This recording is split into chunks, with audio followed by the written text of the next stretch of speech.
Bu ajoyib kinoda harbiy laboratoriyalarning biridan o'ta xavfli jiblajibon virusi chiqib ketadi va bu yer yuzidagi deyarli barcha odamlar qirilib ketishiga sabab bo'ldi.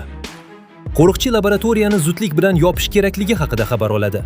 Uning oldiga ahvoli og'ir bo'lgan olim yugurib keladi. U esa ba'zida oilasi yashayotganini esladi va yordamga yuguradi. Ular mashinada yo'lga chiqib, ko'p o'tmay halokatga uchraydi. Odamlar yordamga kelishadi, lekin qo'riqchining bir necha daqiqalik umri qolgan. U shaharni izolyatsiya qiling deydi va tinchib qoladi. Bir necha kundan keyin shaharda noma'lum kasallik tarqalib, barcha aholini yo'q qiladi. Maxsus guruh ishga kirishadi, lekin kasallikni to'xtatishga kuch yetmaydi.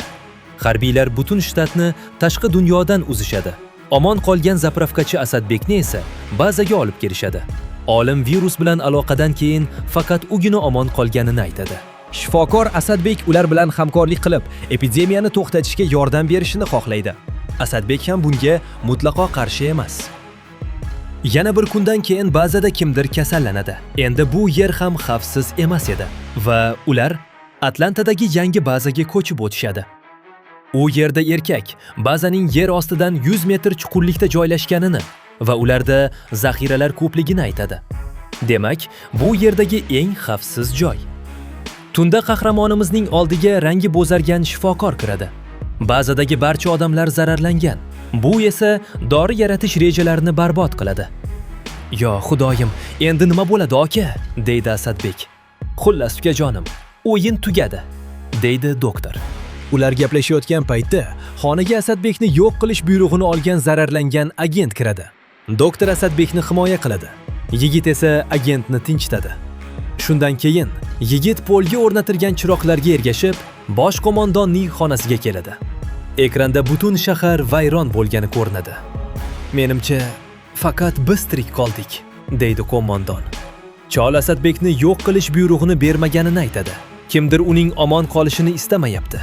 Qo'mondon insoniyatni qutqarishga hali imkon bor degan umidda yigitchaga bazani tark etishga ruxsat beradi. "Omad sizga, janob Redman", deydi qo'mondon va xuddi cho'kayotgan kema kapitanlaridek ish tutadi.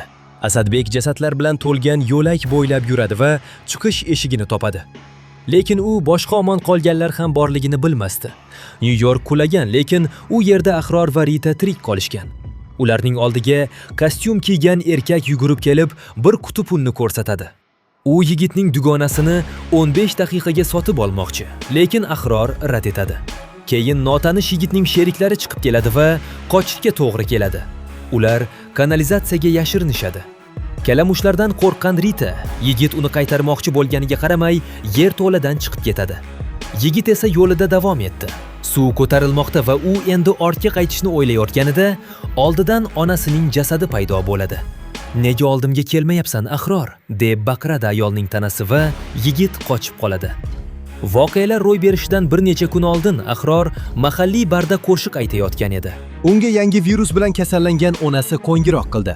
Butun shifoxona shunday bemorlar bilan to'la edi. Ahror onasini tashlab ketmay, uni uyga olib ketadi. Ayni vaqtda esa Ahror yerto'ladan chiqadi va tasodifan yana Ritaga duch keladi. Ularning oldida faqat bitta yo'l bor. Ko'prikdan o'tib, bu shaharni tark etishlari kerak. Texas shtatining Artnet shahrida Xondamir ismli yigit oddiy hayot kechirardi. Ammo shahar aholisi halok bo'lganida Xondamir qo'rquvni emas, aksincha ilhomni his qildi va uning shaxsiyatining qorong'u tomoni uyg'ona boshladi. U hali ham tirik bo'lgan qiz tanishining oldiga bordi. Shaharda faqat o'sha qiz qolgan edi.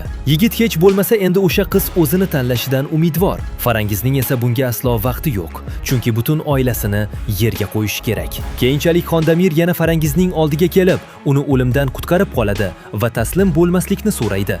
Uning Atlantadagi ilmiy markazga yetib borish rejasi bor va u yerda ulardan foydalanib dori tayyorlashlari mumkin. Farangiz tushida bir ayol unga Atlantaga kelishni iltimos qiladi va shuning uchun qiz yigitga hamroh bo'lishga qaror qiladi. Qo'shni qamoqxonada esa faqat bir kishi omon qolgan. Bir necha kun ovqat va suvsiz yashagan mahbus sichqon ovlamoqchi bo'ladi, lekin uddalay olmaydi. Birdan uni qandaydir erkak uyg'otadi. Erkak undan qamalganlik sababini so'raganda, Lloyd sherigi bilan do'konni o'marganini gapirib beradi. Erkak qo'lidagi toshni kalitga aylantiradi va eshikni ochadi. Keyin esa kalit yana toshga aylanib qoladi. Farangiz va Xondamir tasodifan Asadbekni uchratishadi. Xondamir Asadbekning Farangizga oshiq bo'lib qolishidan qo'rqib, o'zlariga qo'shilishiga ruxsat bermaydi. Shunda Asadbek Atlantadagi ilmiy markaz allaqachon vayron bo'lganini xabar beradi. Asadbek yolg'iz yo'lga tushadi Va anchadan beri boshqa odamlarni ko'rmagan Glen bilan to'qnash keladi. U Asadbekni o'z bazasida dam olishga taklif qiladi. U yerda tanish ayolning rasmi bor edi.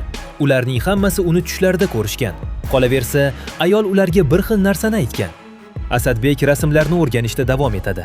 Boshqasida Farangizning homiladorligi tasvirlangan. Axir u qizni qorinsiz ko'rgandi-ku. Glen buni ham tushida ko'rganini aytadi. Shunda yigitlar bu ayol kimligini bilish uchun birlashadilar. Farangiz va Xondamirning yo'lini bir bandit to'sadi va qo'llariga kishan solishni buyuradi. Uning yuk mashinasida yana ikkita qiz bor. To'pori erkak Xondamirni masxara qilgancha do'pposlaydi. Keyin ularga mashina yaqinlashadi. Bandit ikkilanib qoladi va qizlar unga hujum qilishadi. Qizlardan biri halok bo'ladi, ikkinchisi erkakni tinchitishga erishadi. Mashinadan Glen va Asadbek tushib keladi. Ular sochlari oq ayolni muhokama qilib, haqiqatni bilish uchun birlashadilar. Qolaversa, Farangiz haqiqatdan ham homilador, lekin uning kuyovi virus tufayli nobud bo'lgan. Ahror va Rita esa shahar tashqarisiga chiqishadi. Yomg'ir yog'a boshlaydi va ular ko'prik ostida to'xtashadi. Yangi reallikni muhokama qilgach, Rita Arshaloga ketishga qaror qiladi. Ahror uni qaytarmaydi va ketadi. Bir necha kundan keyin u ayol va bolachani uchratadi. Bolakay unga hujum qiladi. Ayol bolachaning autizmi borligini va uni bir necha kun oldin uchratganini tushuntiradi. Ahror ayol Ritaga juda o'xshagani uchun unga birga yurishni taklif qiladi. Ular savdo markaziga duch kelishadi. U yerda boshqa omon qolganlar ham bor edi. Dam olish paytida Nadin doimo tosh tumurga qarab turadi. Dam olgandan keyin omon qolganlar o'z yo'llarini davom ettirishadi. Oq sochli ayol aytgan joyda allaqachon tanish odamlar yig'ilgan edi. Ular oq sochli ayolni muqaddas ona deb atashadi va o'sha ayolni qiyinchiliklarni yengishga yordam berishiga ishonishadi. Nik soqovligini aytadi. U oq sochli ayol nomidan gapiradi. U ham shu yerda yashaydi. Farangiz va Nadin shahar bo'ylab sayr qilishadi. Kasallikdan keyin bu joy jannatdek ko'rinadi. Ertasi kuni Ahror va Asadbek ovga ketishadi. Yonidan mashina o'tadi va undan Jo yiqilib tushadi. Uning tanasida ulkan jarohatlar bor. Jo o'ziga kelib, xabari borligini aytadi. Uni darhol kasalxonaga olib ketishadi. Nik Joga qaraydi. Bu unga o'tmishdagi hayotini eslatadi. O'shanda uni doim kaltaklashardi. Bir kun tushida uning oldiga bir odam kelib, o'z tomoniga o'tishni taklif qiladi va shunda jarohatlari bitishini aytadi. Nik rad etadi va erkak unga og'riqli kelajakni va'da qiladi. Uyg'onganda esa u bir ko'zdan ayrilgan, odamlar esa g'oyib bo'lgan edi. Qo'shni palatada esa zararlangan erkak yotardi. Uni barda o'lasi qilib do'pposlagan aynan shu odam edi. Ammo Nik unga yordam bermoqchi bo'ladi. Shundan keyin uning tushiga oq sochli ayol kiradi. Tushida Nik gapira oladi. Oq sochli ayol uni o'z so'zlarini yetkazib beradigan tanlangan odam deb ataydi. Hozirgi kunda esa o'sha oq sochli ayol kelib, Joga tegishi bilan yigit uyg'onadi. U erda el hukmronlik qiladigan joydan kelgan. Boshliq odamlarni yaxshi hayotga olib borishga va'da bergandi, lekin yovuz bo'lib chiqdi. Jo qochishga uringani uchun shunday jarohatlar olgan. Birdan uning jarohatlari ochiladi va oynaga qarg'alar kelib ura boshlaydi. Joning ko'zlari qorayadi. U bu yerdagi hamma halok bo'lishini aytib, tinchib qoladi. Nadinga kelsak, u dugonalari bilan arvohlar uchun taxtachida qanday o'ynaganini eslaydi. Qalam o'z-o'zidan harakatlanib, qizlarni qo'rqitib yuboradi. Dugonalari qochib ketib, u yolg'iz qoladi. Unga qirolicha bo'lishni taklif qilishadi va bo'ynida marjon paydo bo'ladi. Hozirda Nadin taxtachani olib, ruhni chaqiradi va qorong'ulikka ko'chib o'tadi. U yerda qizni Rendel kutayotgan edi. U oq sochli ayolni va 5 nafar tanlanganni yo'q qilish buyrug'ini beradi. Nadin buni uddalay olmasligini aytadi, lekin Rendel xavotir olmaslikni, unga yordam berishlarini aytadi. Rendelning ko'rsatmalariga ergashib, Nadin Xondamirni topadi. Odamlar orasida eng qorong'u ruh aynan unda. Bu yerga kelishlari bilan Asadbek va Farangiz rahbar bo'lgani, unga esa jasadlarni tozalash qolgani uning g'ashiga tegardi. Ishonchliroq bo'lishi uchun Nadin uning oldiga ochiq-sochiq libosda keladi. Baliqchi qarmoqqa ilinadi va oq sochli ayolni yo'q qilishga rozi bo'ladi. 5 ta boshliq odamlarni zalga to'playdi. Bu ularning birinchi yig'ilishi edi. Ahror hammani maqtaydi. Asadbek esa tartibni saqlash uchun patrul guruhlarini tuzishni taklif qiladi va tuzilgan guruhga sariq kiyimlar beriladi. Xondamir cho'ntagidan tog' atrofiga yonuvchi materiallar olib chiqishni taqiqlanishi yozilgan qog'ozni topib oladi va bu yordamida lagerni yo'q qilish g'oyasini o'ylab topadi. Qorda uchish klubida qorni tozalash uchun portlovchi moddalar bo'lishi kerak. U yerda ular Teddini uchratishadi. Nadin bilan Xondamirni ko'rib, u hech narsadan shubhalanmaydi. Lekin Nadin baribir uni yo'q qiladi. Xondamir do'stining o'limidan shokda. Lekin Nadin bu yagona to'g'ri yo'l bo'lganini aytadi. Ertasi kuni hamma Teddining xuddi o'zini tinchitgandek ko'rinadigan jasadini topadi. Xondamir so'xta qayg'u bilan buning ortida turgan odamni topishga va'da beradi. Rahbarlar Rendel harakat boshlaganini his qilishadi. Qisqa muhokamadan so'ng ular dushman bazasiga 3 ta josus yuborishga qaror qilishadi. Asadbek o'z nomzodini ko'rsatadi, lekin hamma buni rad etadi. Bu yerda ham yetakchi kerak. Farangiz Danani taklif qiladi. U allaqachon bitta dushmanni yo'q qilgan. Ikkinchi josus Jaj bo'ladi. Biroq uchinchisini tanlash qiyinroq bo'ldi. Yigit epidemiyaning boshida o'zi tanishgan odamni eslaydi. Dilmurod yaxshi gapira olmasdi, lekin juda yaxshi odam edi. Qolaversa, ular bu joyni topgan ilk odamlardan edi. Dilmurod unchalik aqlli emas. U faqat yengil vazifalarni bajara oladi. Glen Dilmurodga kerakli gaplarni eslab qolishga yordam beradi. Ertasi kuni josuslar o'z yo'llarini boshlashadi. Rahbarlar rejalari sir saqlanadi deb o'ylashgandi.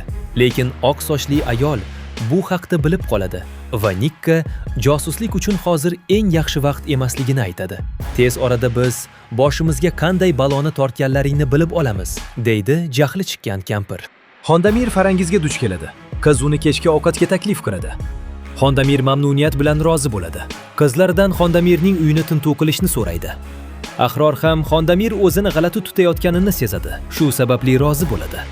Kechqurun Xondamir va'da qilganidek kechki ovqatga keladi. U yerda uni Asadbek kutardi. Farangiz ratsiya orqali harakat qilishga ishora beradi. Ahror uyga kiradi. Podval eshigi qulflangan. Bu vaqtda Xondamir hojatxonaga chiqib, Farangizning xonasini tekshiradi. O'yinchoqni ko'rib jilmayadi va o'zini yomon his qilayotganini, uyga qaytmoqchi ekanini aytadi. Ratsiyadan uy egasi qaytayotgani xabarini olgan Ahror uyni tark etadi. Xondamir uyga qaytib, shaxmat donachalari o'z o'rnida emasligini sezadi. Ma'lum bo'lishicha, o'yinchoqqa kamera o'rnatilgan va Ahror ham kameraga tushib qolgan. Asadbek oq sochli ayol shahardan ketgani va qidirmaslikni so'rab xat qoldirgani haqida eshitadi. Guruh endi nima qilishni bilmaydi. Dana dushmanlar lageriga, Las-Vegasga keladi. Dananing tashqi ko'rinishi Lloydni o'ziga tortadi. Lloyd asosiy rahbarlardan biriga aylangan. Rendel esa bu yerdagilar uchun rahnamo edi. Yangi Vegas aholisi erkinlikka xush kelibsiz deb baqirardi jo'ja xo'roz. Dana olomon orasida Dilmurodni tanib qoladi. Unga unchalik munosib ish tegmagan. U gladiatorlar jangidan keyin ringni tozalar edi. Dana Dilmurod bilan uchrashib, unga qoch deb yozilgan xatni beradi. Lekin ularni Lloyd chalg'itadi. Rendel Dana bilan uchrashmoqchi. Ma'lum bo'lishicha, u qarshisida josus turganini biladi. Uning o'tmishdagi hayotini ham biladi. Uning tushlariga kirib ma'lumotlarni olish kuchi bor. Dana 3-josus kimligini aytsa, ozod bo'ladi. Lekin qiz do'stini sotmaydi. Aksincha, hujum qiladi. Lekin kutilmaganda dushman qayta tiriladi. Ko'zlari yona boshlaydi va 3-josus kim deb bo'kiradi. 3-josusni sirli saqlab qolish uchun Dana o'zini tinchitadi. Rendel oq sochli ayol kelajakni oldindan ko'ra olishi va uning rejalariga xalaqit berishini o'ylaydi. Kampir ibodat qilayotganda bo'ri qiyofasiga kirib uning oldiga boradi va o'z tuzog'iga tortadi. Ular seni kimligingni tushunib yetishadi, pastkash, deydi ayol va illyuziyadan chiqib ketmoqchi bo'ladi. Lekin Rendel qarg'alarga uni itarib yuborishni buyuradi. Oq sochli ayolning yordamisiz Nadin va Xondamir o'zining yovuz ishini boshlashlari mumkin. Nadin xonaga yashirin portlovchi modda joylashtiradi. Sherigi esa Asadbekning oldiga kelib, oq sochli ayolni birgalikda izlashlari kerakligini eslatadi. Sevishganlar quchoqlashayotganini ko'rgan yigit zo'rg'a o'zini tutadi va portlovchi moddalarga qaraydi. Farangiz qandaydir xavfni his qiladi. U Xondamirning uyiga kirib, yerto'laga eshikni buzib kiradi va u yerda kuzatuv ekranlari va xoinlarning batafsil rejasini topadi. Xondamir noqulay vaqtda paydo bo'lib, u barcha erkaklarni yo'q qilmoqchi ekanini inkor etmaydi. Chunki o'shanda qizda undan boshqa tanlov qolmaydi. Farangiz shokda. Axir ular eng yaxshi do'st edi. Xondamir uni yerto'laga qamaydi. Hozir u muhim ish qilish kerak. Ahror ibodatga qo'shilmoqchi bo'ladi, lekin Nadin uyda qolishni maslahat beradi. Ahror esa yetakchi sifatida ibodatni o'tkazib yubora olmaydi. U ratsiya orqali Asadbekka Nadinga nimadir bo'layotganini yetkazmoqchi bo'ladi, lekin ratsiya buzilgan. Mototsikl ham. Hammasi tayyor bo'lganda Nadin va Geralt belgilangan joyga kelishadi. Biroq ular Farangiz podvaldan qochib chiqqanini bilishmasdi. "Yordam bering, u yerda bomba bor" deb baqiradi qiz. Bolacha qandaydir shovqinni eshitib qoladi va o'sha tomonga yurib oq sochli ayolni topadi. Asadbek kampirni topilgani haqida xabar oladi. Ibodat bekor qilinadi. Yugurib kelgan qiz hammaga portlatgich haqida xabar beradi. Birdan bomba ishga tushadi. Rendel rejasi barbod bo'lganini his qiladi. Shunda u o'zining odamlariga jajni tutishni buyuradi. U ma'lumot olmoqchi edi, lekin ovchilar ishni eplay olmadi. Ketish uchun vaqt olgan yagona ovchi liftga kirishi bilan qarshisida Rendel paydo bo'ladi va uni yo'q qiladi. "Uzr so'rayman" deydi maxluq. Bu voqeadan keyin odamlar Rendelning haqiqiy qiyofasini ko'rdi. U barcha yangi odamlarni tutishni buyuradi, lekin Dilmurod allaqachon shahardan qochib bo'lgandi. Shunda Rendel yangi ittifoqchi izlay boshlaydi. Yangi ittifoqchi olov jinnisi bo'lib chiqadi. U Rendelga sahroda saqlanadigan eng kuchli bomba borligini aytadi. Uning rejasida yadro bombasi yordamida oq sochli ayolning bazasini yo'q qilish bor.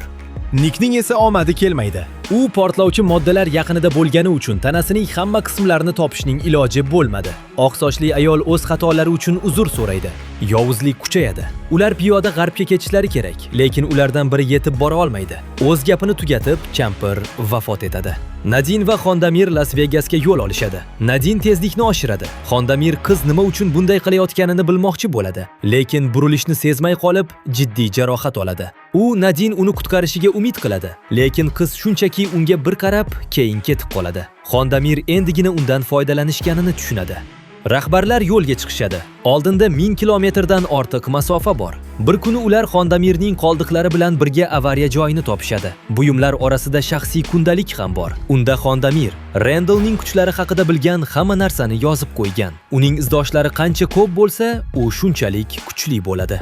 Keyin yo'llarini davom etgan qahramonlarimiz jarlikka duch kelishadi. Asadbek pastga tushadi va keyin sheriklariga ham tushishni taklif qiladi. Lekin jarlikni narigi labiga ko'tarilish paytida yiqilib, oyog'ini sindiradi. Shunda Asadbek bashoratni eslaydi. Ulardan biri yetib bora olmaydi va rejalari xalaqit bermasligi uchun uni tashlab ketishni so'raydi.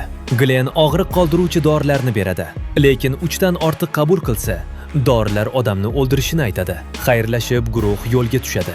Ko'p o'tmay ular oldida mashina to'xtaydi.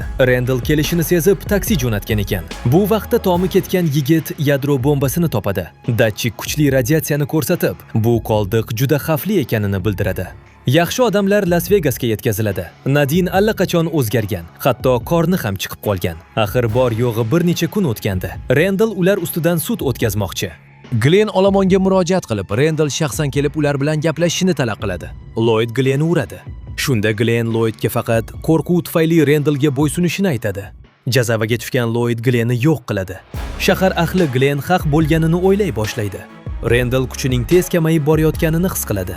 Bu vaqtda Glenning iti Asadbekni himoya qilib, yirtqich hayvonlarni haydaydi. "Sen haqiqiy qahramonsan. Men bizning ishimiz bitdi deb o'ylagandim", deydi yigit.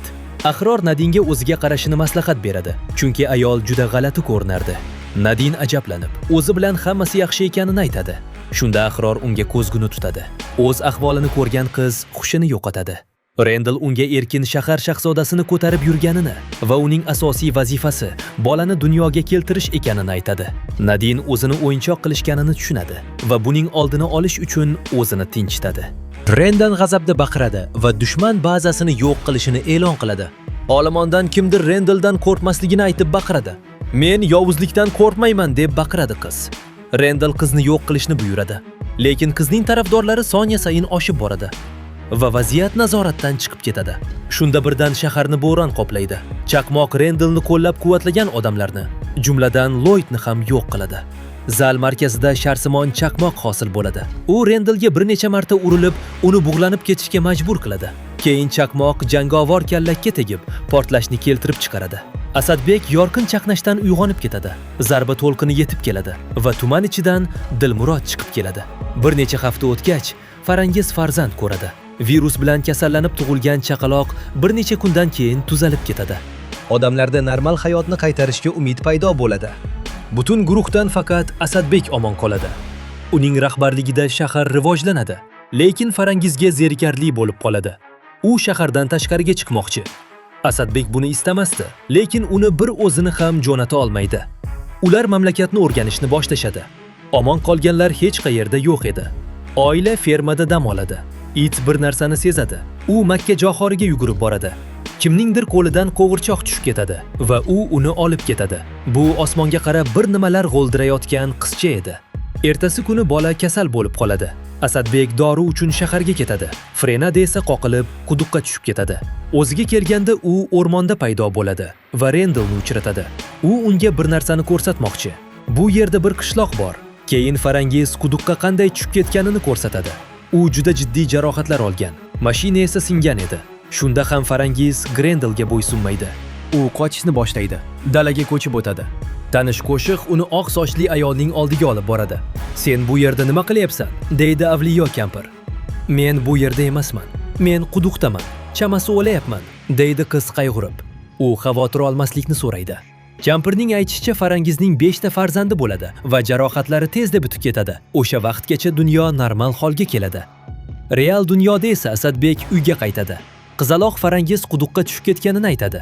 Farangizni chiqarib olishlari bilan ularning oldiga qizaloq keladi va qandaydir kuch bilan uni jarohatlardan xalos qiladi. "Taslim bo'lma", deydi qizaloq. Shundan so'ng u g'oyib bo'ladi va Farangiz ilohiyotga ishona boshlaydi. Hamma narsaning yorug' va qorong'u tomoni bor. Lekin insonning irodasi kuchli bo'lsa, u zulmatdan chiqib keta oladi. Rendal fizik shakl qabul qilib, qabila yetakchisiga aylanadi. Ammo shu bilan birinchi mavsum o'z nihoyasiga yetadi. Hammasi qanday yakunlangani va virusning sababi nima ekanini bilmoqchi bo'lsangiz, izohlarda yozib qoldiring. Shu video 500 ta like yig'ishi bilan keyingi video chiqadi. Xayr do'stlar.